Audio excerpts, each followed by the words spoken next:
If you love stories about cursed objects, get ready, because what you're about to hear involves items that were never meant to be found, let alone touched. Like in the next story, where an old ring bought at a flea market in New Orleans ends up awakening a dark presence tied to an ancient pact. But before we dive into the story, make sure you're subscribed so you don't miss any terrifying tales. And tell me in the comments where you're watching from, city and country. I still remember the day everything started, and sometimes I wonder if that single moment, that one impulse of curiosity, was what changed my life forever. That Saturday in New Orleans felt ordinary, just another weekend with the city's heavy heat blending with the distant sound of jazz drifting from the French Quarter bars. I'd decided to wander through the antique market, something I did now and then to kill time. I always loved the atmosphere there. The scent of old wood mixed with cheap incense, shelves packed with things that seemed to carry their own stories, as if each item held a piece of someone's life who had long since moved on. But I had no idea what kind of story I was about to take home with me that day. I walked slowly, browsing the stalls without rushing, until one small booth caught my eye. It was different from the others. The tent was covered in dark, worn fabric, and in the corner a glass case glowed under a flickering bulb.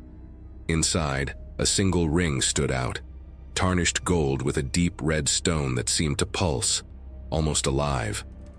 I can't explain it, but my eyes locked onto that ring in a strange way, as if it were calling to me. The woman running the booth noticed my interest and approached slowly, her smile enigmatic, almost unsettling. She didn't mention the price right away. Instead, she said, "This ring chooses who can wear it." I laughed, thinking it was just a sales pitch to make the piece seem more valuable. But when I touched the glass, a chill ran up my arm. Something about that ring felt like it was watching me back. I should have walked away right then, but I didn't. For some reason I couldn't understand. I bought the ring. The woman barely asked for any money, which only made the whole thing weirder. The moment she placed it in my hand, I felt an intense cold, like I'd plunged my hand into ice water. I shook my head, trying to ignore the strange sensation, and kept walking. That day, I didn't yet realize I'd just taken home something I should have never touched. That night, as I got ready for bed, I couldn't stop staring at the ring. I'd left it on the dresser, but every time my eyes drifted toward it, I felt an uneasy discomfort. The stone seemed brighter than when I'd bought it, reflecting a light that didn't come from anywhere. It was the first time I had the strange feeling of being watched inside my own home. There was no one else there, but the energy in the room felt different, heavy. I decided to turn off all the lights, lie down, and forget about it, thinking it was just exhaustion. But sleep didn't come easily. The first nightmares started that night. I dreamed I was walking down an endless hallway, the floor covered in dark, cold water. At the end, a door opened and closed on its own, and behind it, two red eyes stared at me, motionless, as if waiting for me to come closer. I woke up sweating, my heart racing, and the first thing I did was look at the dresser. The ring was there, but not exactly where I'd left it. It seemed to have turned on its own, as if the red stone had shifted to face me. I tried to convince myself I'd moved it in my sleep, but the idea didn't make sense. There was something unnatural about that object. In the days that followed, the strange occurrences only grew worse. I heard faint footsteps in the hallway late at night, as if someone were moving inside my house, but whenever I got up to check, there was nothing. The ring, no matter how hard I tried to leave it in a corner, changed position on its own, and the stone, it seemed to breathe, pulsing with a deeper red when I turned off the lights as if it were alive. It was unsettling, but I couldn't bring myself to get rid of it. When I tried to put the ring in a box and lock it in the closet, I dreamed of the red eyes again and woke up to find the box open on the floor, the ring back on the dresser. The feeling of being watched wouldn't leave me alone. I started to feel a weight on my chest whenever I entered the room, a negative energy that was hard to ignore, as if something invisible was there with me, waiting for the right moment to reveal itself. One of those nights, things got worse. I woke up to a metallic sound, a faint clink, and when I opened my eyes, I saw a shadowy figure standing in the corner of the room. Tall, motionless, with only 2 red dots glowing in the dark, staring at me. I froze. I couldn't move, couldn't even breathe properly. The shadow stayed there for what felt like hours, then simply vanished, leaving the air icy and the ring on the bed beside me, as if it had been placed there on purpose. That was the moment I realized this wasn't a coincidence, wasn't my imagination, and that I'd brought home something that didn't belong to me, something that wanted much more than to be worn. From that day on, I couldn't ignore it anymore. I needed to understand where that cursed energy came from, that spiritual presence that seemed to follow me everywhere. And that's when my search for answers began. A search that would lead me to uncover the true story of the ring and the vengeful spirit that came with it. I knew that if I kept ignoring what was happening, that thing would only grow stronger. So the very next morning, I started asking around the French Quarter if anyone knew the origin of that ring. Most of the antique dealers avoided talking about it, looking away as if just mentioning the object brought bad luck. But one man, the owner of a small shop on Rue Chartres, finally told me what I needed to hear, though reluctantly. According to him, the ring had once belonged to Mathieu Bélanger, a sorcerer known in the 19th century for making dark pacts with vengeful spirits. They said he used the ring as a channel to control a powerful entity, something that walked between the world of the living and the dead. But the pact was never fulfilled, and when Mathieu died, the thing bound to the ring began searching for new owners, or rather new victims. The pieces started to fall into place in my mind, and with them, the fear grew. If what that man said was true, I wasn't just dealing with a cursed object, but with a real spiritual presence, hungry for something I didn't yet understand. Going back to the market and returning the ring didn't seem like an option. Somehow, it was already bound to me. That's when someone told me about Papa Jean-Baptiste, a respected Vodou priest known for dealing with forces no one else dared to face. I had nothing to lose, so I went to find him. His house was on a secluded street surrounded by the strong scent of burning herbs and melting candle wax. The moment he saw me, I didn't have to say a word. I simply took the ring from my pocket and placed it in his hand. He closed his eyes for a few seconds, and when he opened them, he said only one thing: "This spirit doesn't want to use you. It wants to take you." A chill ran down my spine. For the first time, someone confirmed what I'd already felt deep in my soul. Papa Jean-Baptiste explained that the only way to free myself from that curse was to banish the spirit in the same ground where Mathieu had made the pact. That place was the St. Louis Cemetery, famous for its above-ground tombs and for holding darker stories than any other corner of New Orleans. The ritual had to happen at midnight, when the boundary between worlds was thinnest. I didn't hesitate. I agreed, even though I didn't know exactly what awaited me. That night, we walked through the cemetery with only the flickering light of a lantern. The wind seemed to whisper between the tombs, and with every step, I felt a sharper cold, as if the air itself was charged with negative energy. We reached a secluded spot where a rusted iron cross marked Mathieu Bélanger's grave. Papa Jean-Baptiste lit black candles around it, scattered herbs on the ground, and began chanting ancient songs, his deep voice echoing off the cemetery's stone walls. At first, everything was silent, but soon the air grew heavy, hard to breathe. The ring's stone began to glow intensely, a red so vivid it lit up my hands. That's when the shadow appeared. It emerged from the darkness like smoke taking shape, red eyes fixed on me, a palpable hatred that seemed to want to tear me apart from the inside. My legs locked, my instincts screaming to run, but I knew there was nowhere to go. The thing was there because of me. The priest intensified his chants, throwing handfuls of black salt and gunpowder onto the ring, which now burned like an ember in my hands. The entity roared, a sound that didn't seem human, echoing throughout the cemetery. The wind turned violent, the candles flickered as if about to go out, and I swear the tombs around us began to creak, as if something else was trying to escape. The spiritual presence advanced toward me, a dark mass trying to envelop me, and for a moment I felt as if my very soul was being pulled out of my body. With a final cry, Papa Jean-Baptiste smashed the ring against the tombstone. The jewel shattered.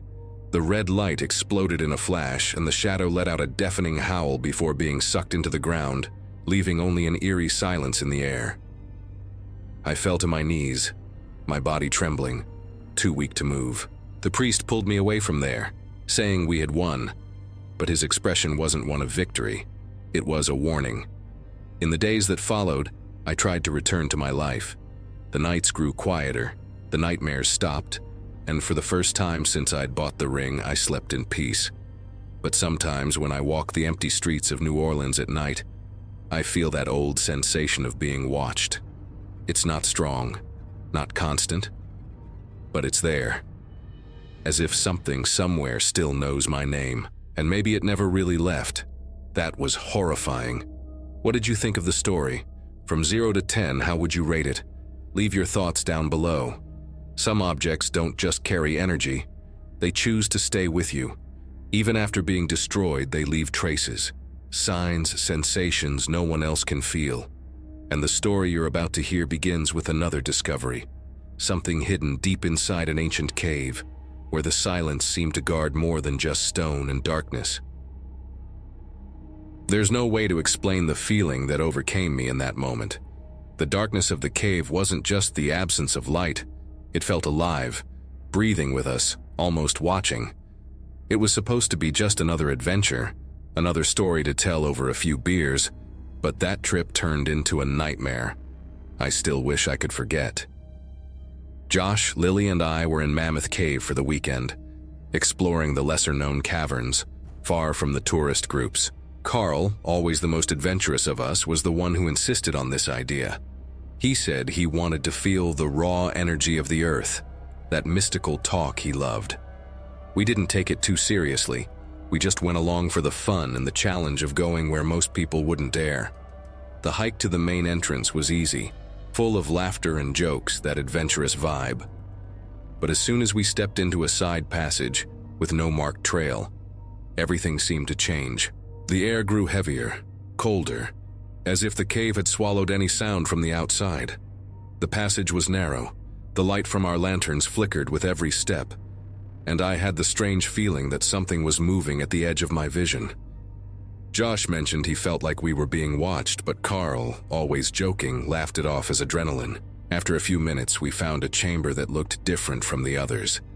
The walls were covered in bizarre rock formations, almost like twisted faces emerging from the stone. Lily didn't want to go in too far.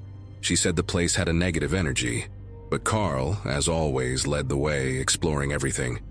That's when he found it. A wooden statue, about the size of an adult's forearm, grotesque and distorted. It looked almost humanoid, but its arms were too long, its face undefined, just an open mouth and a silent scream. The wood seemed ancient, almost rotted, and yet, there was something about it that felt alive. I can't explain it, but the moment I saw that thing, I felt a chill down my spine, as if something in the cave had awakened. I told Carl to leave it there, that it didn't make sense for someone to abandon such a strange object in the middle of nowhere without reason. But he laughed, said it was a unique souvenir from the adventure, and put the statue in his backpack. When we left the chamber, the atmosphere turned strange. We heard a low sound, a kind of whisper that seemed to come from the walls. Lily grabbed my arm and said she felt a chill run through her, as if there was a spiritual presence there. Carl joked that it was probably bats or wind blowing through some hole, but you could see on his face that he was unsettled. I felt that same sensation of being watched the whole time, as if something invisible was following our steps. We made our way back quickly, not saying much, just the sound of our footsteps and lanterns hitting the stone. After that discovery, the trip lost some of its charm. We got back to the hotel and everyone seemed exhausted, but it wasn't just physical. It was like a weight had come back with us from the cave. Carl left the statue on the dresser in the room, and I swear it felt like the thing was staring at us, even without eyes. That night, no one slept well. Josh woke up saying he'd dreamed of a figure standing in the corner of the room, just a tall, faceless shadow. Lily curled up saying she'd heard dragging footsteps in the hallway, but when I opened the door, there was no one there. I dreamed of the stone chamber, but this time, the faces in the wall screamed silently, all turned toward me. When we got home, I thought everything would go back to normal, that the strange feeling would stay behind. But that's not what happened. Carl took the statue with him, and in the days that followed, he started sending messages about strange things happening. First, the lights in his house flickered for no reason. Then objects moved on their own when he was alone. At first we laughed, said it was just paranoia. But when he called in the middle of the night, terrified, saying he'd woken up with the feeling of someone standing beside his bed, watching, the joke was over. He swore he saw in the reflection of the window a tall shadow with glowing red eyes in the dark. That's when we all realized that statue wasn't just an old piece of wood lost in a cave. Something had come with it, and it didn't seem willing to leave. Carl grew stranger after that night. His messages became more desperate, filled with reports of bizarre events. He said the shadow now appeared almost every night, always standing in the corner of the room, watching him with those red eyes, like burning embers in the darkness. During the day, he felt a negative energy taking over the house. Doors slammed on their own, the TV turned on in the middle of the night, and the sound of heavy footsteps echoed through the hallway even when he was alone. We tried to convince Carl to get rid of the statue, but he said that every time he tried to throw it away, it just came back. Once, he swore he took it to a vacant lot a few blocks from his house. He came back relieved, but when he woke up, he found the statue on his nightstand, damp with dew, as if it had walked back on its own. From that day on, fear turned to despair. Lily was the first to suggest seeking professional help, and after a lot of insistence, Carl agreed. That's how we met Dr. Elias Holloway, a renowned paranormal investigator. A serious guy without the charlatan vibe you see on TV.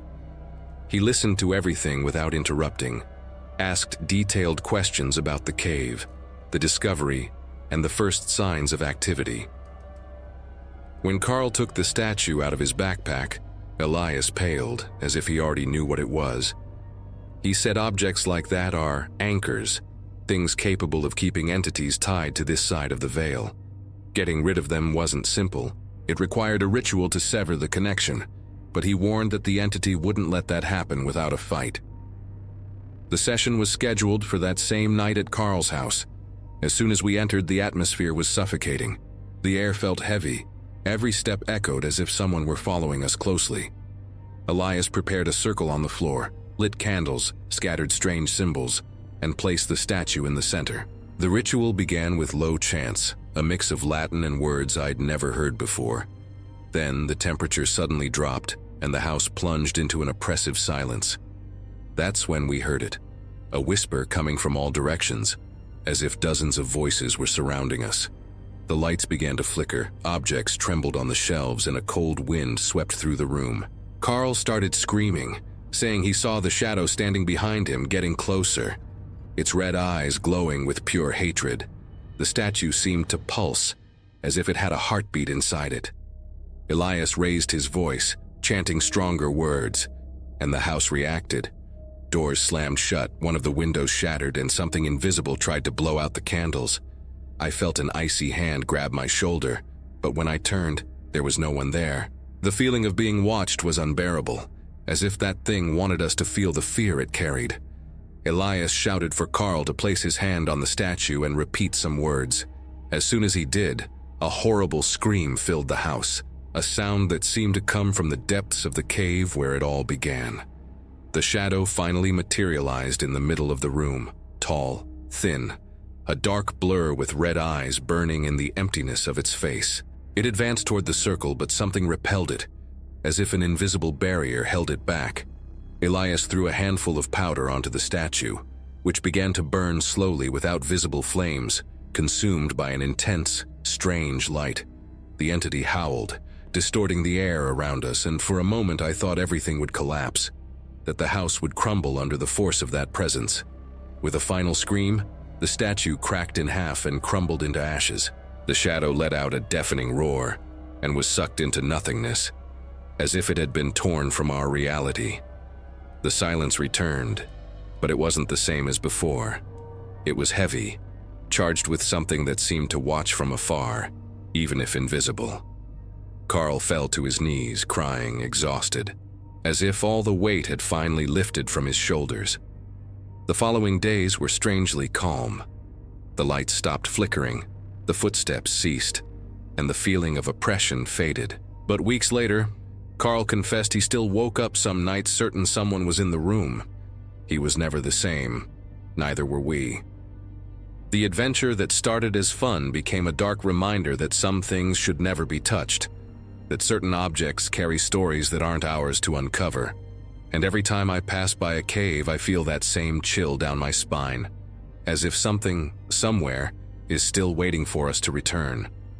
Creepy, right? Whatever was brought up from down there should have never seen daylight. But sometimes the real mistake isn't finding something, it's accepting what's been given to us, like in the next story, where a gift from a stranger turned into a nightmare no one could get rid of. That day seemed ordinary, but something about it left a mark I could never erase. I still remember the cold wind sweeping through Pine Ridge, even though it was late spring, and the strange feeling that had clung to me ever since Moira walked into the party. I didn't know her, had never seen that woman before, and yet she strolled through the backyard gate with an enigmatic smile, as if she knew exactly who I was. If I could go back in time, I would have refused her gift without a second thought. But in that moment, curiosity got the better of me. And that's how the worst supernatural experience of my life began. My birthday celebration was in full swing in my parents' backyard. Friends, family, music, laughter, everything seemed perfect. Until Moira approached me with a small, wrapped gift, covered in fabric embroidered with silver thread. "A special gift for a special day," she said, her voice low, almost hypnotic. I should have been suspicious, but manners kept me from refusing. When I unwrapped it, I found a necklace with a polished black onyx stone so dark it seemed to swallow the light around it. The moment my fingers touched the stone, a chill ran down my spine, like I'd been plunged into ice water. I looked at Moira, but she just smiled and said the necklace would bring me protection. I smiled back, never imagining the weight of that lie. That night, the unease began. As I tried to sleep, I felt like someone was watching me from the corner of the room. The necklace rested on the dresser, but the negative energy radiating from it pulsed in the air, heavy, suffocating. My dreams were overtaken by images of a dark forest, twisted branches, and a shadow with glowing red eyes stalking me through the trees. I woke up in a cold sweat, certain I wasn't alone. When I turned on the light, the necklace wasn't on the dresser anymore. It was on my pillow, right beside my face. I knew I'd left it far from the bed, but I tried to rationalize it, telling myself I was just tired and must have been mistaken. Deep down, though, something told me this was no coincidence. In the days that followed, the strange occurrences only got worse. I hid the necklace in different places, even locked it in a drawer. But I'd always find it in plain sight. Sometimes hanging from my bedroom doorknob, other times on the bathroom mirror. Lights flickered when I passed near it, and a constant cold seemed to radiate from the stone, as if it were alive, breathing out a freezing energy that wrapped around me. I started losing sleep, and each day my reflection in the mirror looked more exhausted, more drained. I was genuinely scared. In an attempt to get rid of it, I tried giving the necklace to others, first to my mom, then to a coworker, and even to a pawn shop, but no one would take it. Some politely declined. Others said they felt an eerie chill when they touched the stone. One man at the shop looked at me seriously and said, "That thing doesn't belong to this world. If I were you, I'd burn it." But when I tried to burn it, the stone wouldn't catch fire. The necklace seemed indestructible. Desperate, I turned to my best friend, Tessa. I told her everything that had been happening, hoping she'd laugh and say I was overreacting. But her expression turned serious when she held the necklace, and she admitted she also felt like something was watching her while she touched it. That's when, the very next night, the thing inside the necklace revealed itself. I woke up to a noise in the hallway. When I opened my eyes, I saw a tall, misshapen shadow standing in my doorway. its red eyes glowing in the darkness.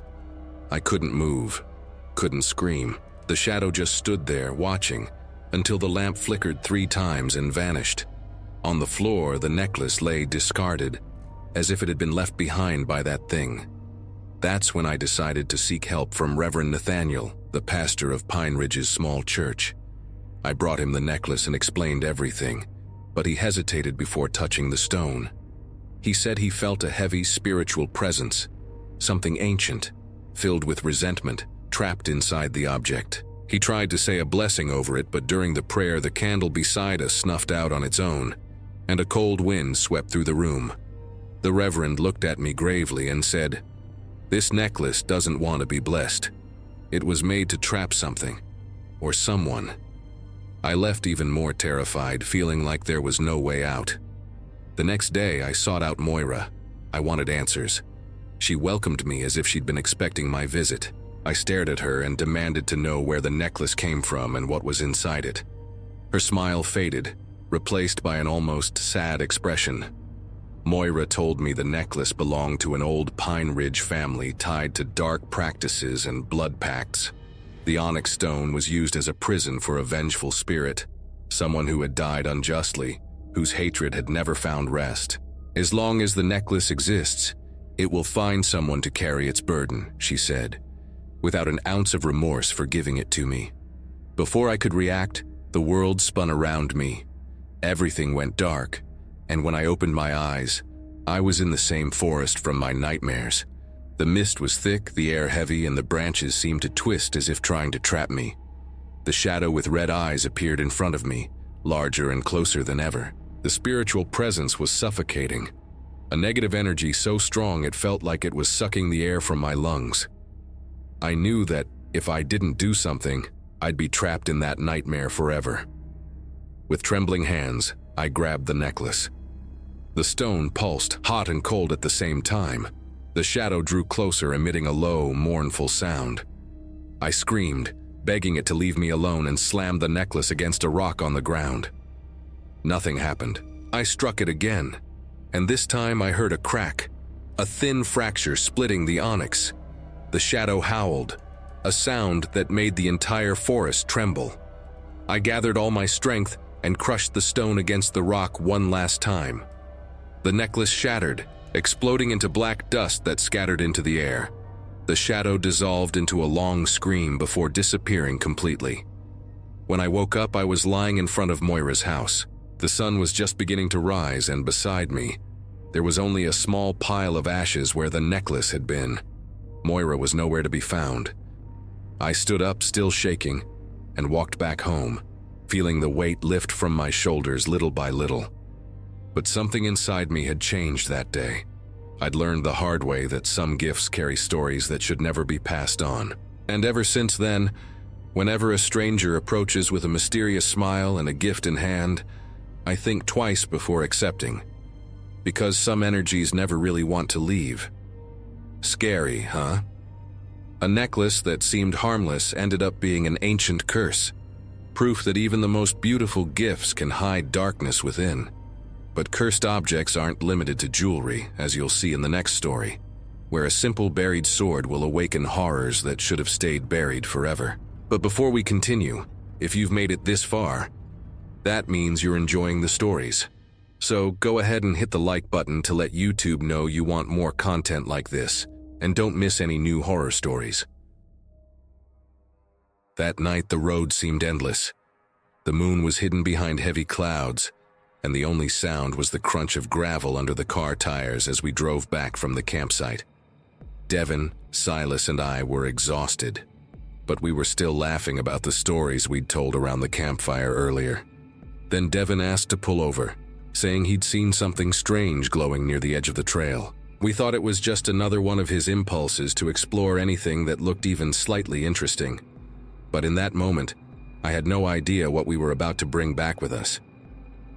We got out of the car and walked to the spot Devin had pointed out.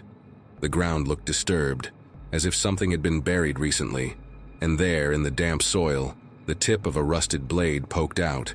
Devin, excited like he'd found lost treasure, dug with his hands until he pulled out an old heavy sword with a leather-wrapped hilt worn by time. Silas and I laughed, thinking it was surreal. But Devin held it up like he'd discovered a priceless relic. The blade was too cold even in the warmth of the night, and I swear I felt a chill run down my spine. Something about that object felt out of place. Wrong. Back in the car, Devin grabbed a permanent marker from the glove compartment and, out of nowhere, drew a cross on the sword's scabbard. He said it was just a little protection mark, half joking, half serious.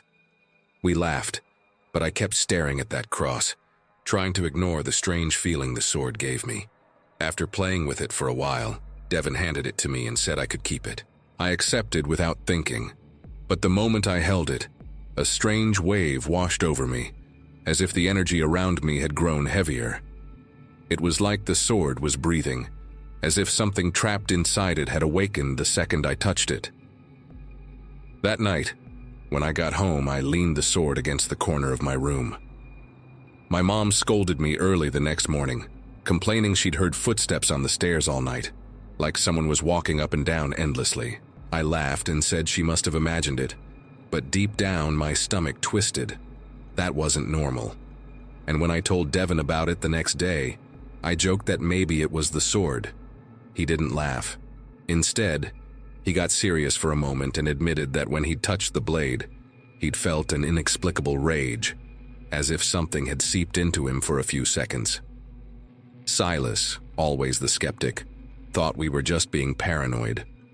But even he didn't seem entirely convinced. As the days passed, that strange energy only grew stronger. At night, I felt like someone was watching me from the corner of the room. Objects seemed to move when I woke up, and the atmosphere in the house felt heavy, as if a spiritual presence lurked in every corner. After too many sleepless nights, I decided I didn't want that thing near me anymore. I called Devin, and we drove back to the forest, to the exact spot where he'd found the sword, to return it to the earth. I hurled it into the trees, as if I were trying to rid myself not just of the object, but of the weight it had brought into my life. Before leaving, I took one last look, and my blood ran cold. The cross Devin had drawn on the scabbard had vanished, as if it had never existed. Devin was intrigued when I told him. Days later, he insisted we go back and retrieve the sword again. He said it was messing with his head, that he needed to see it for himself. I hesitated, but I ended up going with him. The sword was right where I'd thrown it, intact without the cross, as if time hadn't passed. Picking it up again felt like opening a door to something we didn't understand. The negative energy was even stronger, almost tangible. Silas, nervous, asked if we should call someone who knew about these things, but Devin shook his head, determined to handle it himself. We spent a while debating whether it was real or just coincidence, whether it was our imagination or something beyond our understanding. But the truth was, none of us could ignore the feeling of being watched, that the sword carried something dark. I didn't want to take it home again, no matter what. Devin seemed unsure too, despite his brave front. That's when we made the decision to get rid of the sword once and for all. We drove to the nearest bridge where a deep river flowed silently beneath the night sky. Without a word, we walked to the middle of the bridge. Devin looked at me, took a deep breath, and together, we hurled the sword into the water. The blade disappeared into the depths without a sound, as if it had been swallowed whole. We drove back in silence, each lost in our own thoughts. It was impossible to deny the strange events that had unfolded since the sword appeared in our lives. The spiritual presence that seemed to follow us, the footsteps on the stairs, the negative energy that tainted the air. It all vanished in the days that followed, as if a weight had been lifted from our shoulders. But to this day, when I think about that night, I can't help but wonder if the sword truly had some supernatural power, or if we just got lucky never to cross paths with it again. Maybe, somewhere deep in that river, it's still waiting to be found. Terrifying. What did you think of that story? From 0 to 10, how would you rate it? Share your opinion in the comments. Can I tell you something that still gives me chills just thinking about it? You know when you think you've seen it all, that nothing in this world can surprise you anymore, and then something crosses your path to prove you wrong. Well, that's exactly what happened to me and my husband back when we ran our little antique stall at a flea market in Querétaro. We made our living hunting down old pieces, some rich with history, others just pure beauty. But out of everything that ever passed through our hands, nothing, absolutely nothing compares to what we went through with that mirror. It all started at an auction one cloudy Sunday afternoon, the kind of day that already feels off, heavy, like the air itself is thicker than usual. We'd gone looking for rare finds, relics to display in our shop, when that mirror went up for bid. It had a dark wooden frame, covered in intricate carvings, almost grotesque, like twisted faces writhing in the wood. The piece looked ancient, far older than most of the items there, and the glass had this strange glow, a reflection that didn't quite match the light in the room. As the auctioneer spoke, he gave a quick backstory, almost like he was trying to brush past it. The mirror had survived wars, fires, even modern tragedies like the 9/11 attacks in New York. They said it had been in one of the nearby buildings when everything went down, and yet it came out without a scratch. That should have been a sign of resilience, but I remember feeling a chill run down my spine. It didn't feel like a survivor. It felt like something that had witnessed too much horror and absorbed every bit of that dark energy. Against my better judgment, we bought the mirror. My husband had a knack for spotting valuable pieces, and he swore this one would bring in good money. I tried to shake off the unease, but as soon as we touched it to carry it to the car, the first strange thing happened. The mirror slipped for no reason, nearly crashing to the ground, and one of the helpers with us got hurt trying to catch it. It was just an accident, but the feeling I got wasn't carelessness. It was like something in that mirror didn't want to leave. The air around it was heavy, suffocating, as if the temperature had dropped just from being near it. Still, we took it back to the flea market. The next day, while I was cleaning the frame, I swear I saw the reflection move for a second, like someone had walked behind me, but there was no one there. I took a deep breath, tried not to overthink it, and moved on. A few days later, a woman showed up, one of those people who believe in talismans and lucky objects. She fell in love with the mirror, said she felt good energy from it, and even though I couldn't hide my discomfort, we sold it to her. I'll admit, I felt a wave of relief when she took it away, like a storm cloud had lifted from our stall. But the peace didn't last. 3 days later, the same woman came back, pale, wide-eyed, clutching the mirror. She was frantic, almost hysterical, saying that ever since she brought it into her home, nothing had gone right. She was plagued by nightmares so terrible they made her scream in her sleep. Her electronics went haywire, and one mishap after another kept happening. She talked about a strange spiritual presence in her room, the constant feeling of being watched, and even claimed she'd seen shadowy figures standing in front of the mirror, staring at her. This wasn't luck. It was pure misfortune, and she demanded we take it back immediately. I'll be honest, her story sent shivers down my spine, but it was after she left that I realized the worst was yet to come. We decided not to resell the mirror. We stored it in the back of our stall, covered with a cloth. But that same week, my husband started having nightmares, the kind that leave you drenched in cold sweat, heart pounding. He dreamed of tragedies, horrible accidents, people screaming in chaos. Sometimes he'd wake up swearing he'd seen unfamiliar faces reflected in the mirror, even though it was covered. And it wasn't just that. The energy in our home shifted. It felt strange, oppressive, like something sinister was watching us, waiting for the right moment to strike. Eventually, we couldn't ignore it anymore. I started noticing things too. Footsteps in the hallway when we were alone, whispers that seemed to come from inside the mirror, a constant sense of danger, like something was about to happen at any second. That's when we decided to take the mirror to the local church, hoping the priest could help. I didn't know what to expect, but when he saw it, his expression darkened. He told us not to touch it again and started praying right away, as if he recognized the spiritual weight it carried. That's when he told us the truth about the mirror. According to him, its origins were demonic. They said it had been used in ancient summoning rituals, passed from hand to hand over the centuries. always leaving a trail of misfortune and strange occurrences in its wake. The wars, the fires, the tragedies it had coincidentally survived. None of it was by chance. The mirror seemed to feed on those tragedies, as if it needed human suffering to stay anchored to this world. The priest was firm. That object shouldn't go back into anyone's home. It stayed in the church, isolated, where it could be protected, and maybe, one day, cleansed. The moment we left without it, the difference was immediate. The energy in our home felt lighter, like we'd finally taken a deep breath after being trapped in a stifling room. I'd never truly believed in these things before, but after what we went through, I learned to be very careful about what I bring into my home. Antiques carry stories, yes, but some carry scars you can't see. To this day, whenever I'm at an auction or see a piece that seems too good to be true, I get that chill down my spine, because I know not everything valuable is worth the risk of inviting darkness into your life.